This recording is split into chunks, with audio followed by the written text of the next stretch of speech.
प्रिय विद्यार्थियों नमस्कार। आज हम लोग पढ़ेंगे लता शब्द का रूप।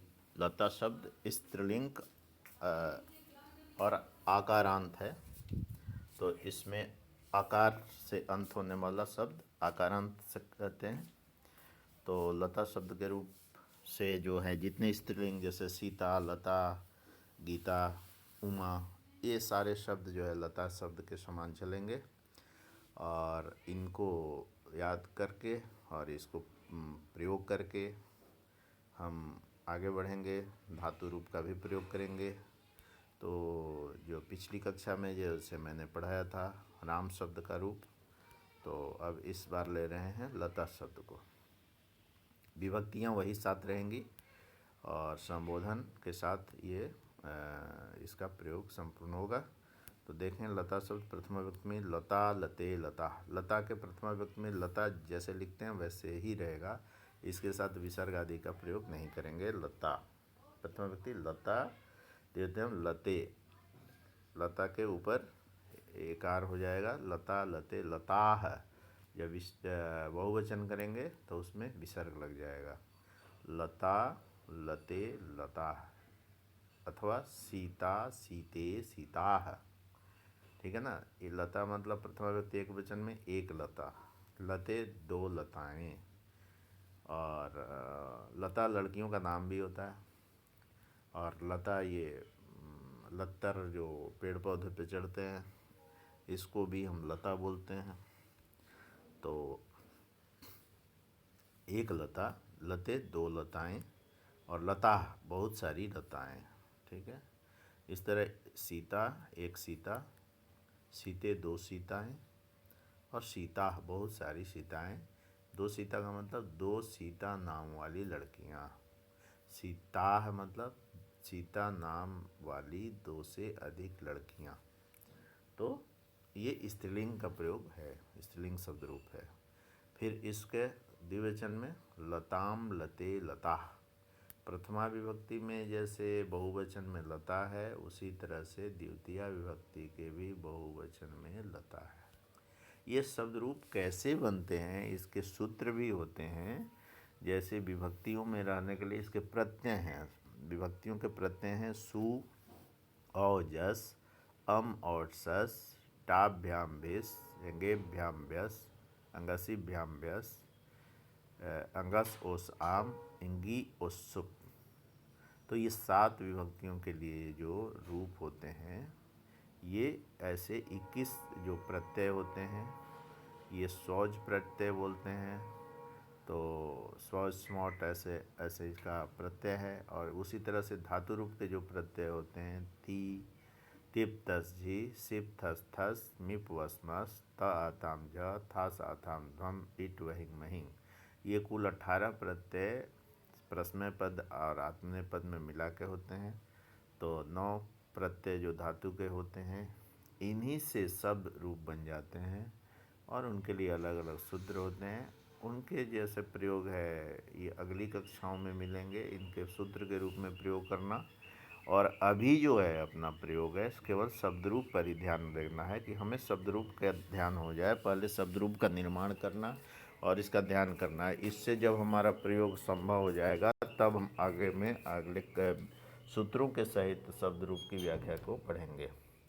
तो अभी हम पढ़ रहे थे लता शब्द। तो लता शब्द के प्रथमा विभक्ति में मैंने क्या कहा, लता एक वचन, लते द्विवचन, लता बहुवचन। लता, लते, लता। द्वितीय विभक्ति है लताम, लते, लता। ठीक है। तृतीय विभक्ति देखें, लतया, लताभ्याम, लताभि। यहाँ भी हो जाता है। जैसे राम में रामेण, रामाभ्याम, रामयिता। वहाँ एक इसलिए तुलना भी कर रहा हूँ मैं। तो रामई था, यहाँ पर भी लग गया है ना। तो लता भी। और इसका सूत्र होता है, तो वो जैसे प्रत्यय ही समझ लीजिए। तो सु और जस, अम और सस, टाभ्याम भिस। भिस का जो भी है वो भी बहु इसमें भी और स का विसर्ग बन जाता है, लता भी।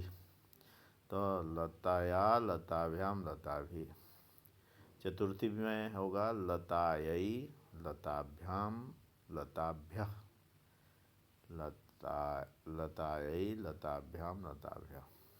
पंचमी में क्या होगा, लतायाः, विसर्ग हो जाएगा, लता में याह जोड़ेंगे, लतायाः लताभ्याम लताभ्यः। और षष्ठी में भी होगा लतायाः लतयोः लता नाम। पंचमी और षष्ठी का रूप एक जैसा होगा, एक वचन में लतायाः लतायाः लतायाः लताभ्याम लताभ्याम और लताभ्या था पंचमी में। षष्ठी में क्या हो जाएगा, लतायाः तो ज्यों का त्यों रहेगा, अब लतयोः रामयोः की तरह हो जाएगा द्विवचन में। लता नाम, वहाँ रामाणाम था, वो र के कारण से न को न हुआ था, यहाँ पर क्या होगा, न का नहीं हो जाएगा, तो लता नाम ही रहेगा। लता में नाम जोड़ दिया, लता नाम। और लते, लतयो लतासु, सु में यहाँ वहाँ पर जो सु था वो मूर्धन्य स था, और यहाँ पर दंत स का प्रयोग होगा, क्योंकि उच्चारण स्थान यदि हम देखें तो उच्चारण स्थान होता है लितु लसानाम दंता। तो स्थानीय अंतरतम सूत्र से एक ही स्थान उच्चारण स्थान वाले वर्ण साथ साथ चलते हैं, तो लता में त जो है दंत वर्ण है, इसीलिए स भी इसके सहगामी वर्ड बनेगा, जो वर्ण है वो आएगा लता सु, ठीक है। और हे लते हे लता, हे लता प्रथमा विभक्ति का ले लेंगे, हे लते हे लता हे लते हे लता, लता है ना, तो हे में केवल लगा दिया, हे लगा दिया। तो इस तरह से हमें लता शब्द का रूप और इसमें चलने वाले जो भी आकारांत स्त्रीलिंग शब्द हैं, लता, सीता, गीता, उमा आदि, ये सारे शब्द जो है एक लता शब्द का हम कर लेंगे तो प्रयोग उसी के आधार पर कर लेंगे। अब जैसे लता नाम की कोई लड़की है, उसको मान लेते हैं लता। पठ धातु हमने पढ़ा है, पठती पढ़ता पठंती, पठसी पढ़ता पढ़ता, पठामी पठाओ पठामा। अब उसके साथ जो प्रथमा विभक्ति का प्रयोग करेंगे, लता पठती, एक वचन में एक लता पढ़ रही है। दूसरे में लता लते, लते पठता, दो लताएं, दो लता नाम की लड़कियां पढ़ती हैं। लता पठंती, दो से अधिक लताएं, लता नाम की लड़कियां पढ़ती हैं, जो वहाँ सीता का भी गीता का भी प्रयोग कर सकते हैं।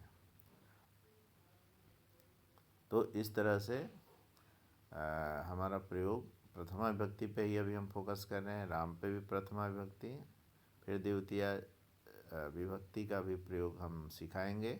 अभी प्रथमा विभक्ति का प्रयोग किया है, अब ये दो शब्द को लेंगे अगले क्लास में। अब द्वितीय विभक्ति का प्रयोग कैसे करते हैं, इसको शब्द रूप यही रहेंगे, शब्द रूप आपको स्मरण कर लेना चाहिए, और इसको बार बार लिख करके ध्यान दे करके हमको इसके शब्द रूप, पहले एक अकारांत राम शब्द का, दूसरा आकारांत लता शब्द का अथवा सीता शब्द का, जो भी आपको उचित लगे उस शब्द को याद करो, पुस्तक से याद करो, हम आपको PDF भी बना के डालेंगे, उसको भी याद करना और फिर इसका प्रयोग करना, ठीक है। तो आज इतना ही, नमस्कार, धन्यवाद, नमस्कार।